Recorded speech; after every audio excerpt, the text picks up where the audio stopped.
Pinupuri ka namin, O Diyos, Ama, Anak at Espiritu Santo.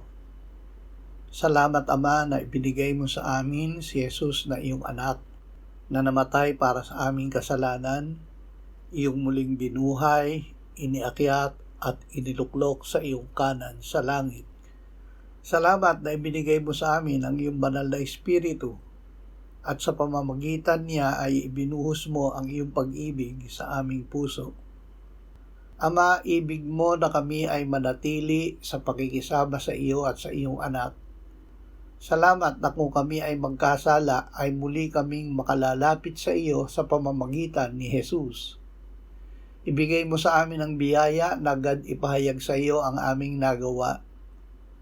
Muli mo kaming patawarin at linisin sa lahat ng kalikuan. Salamat na ang dugo ni Jesus ay patuloy na lumilinis ng aming kasalanan.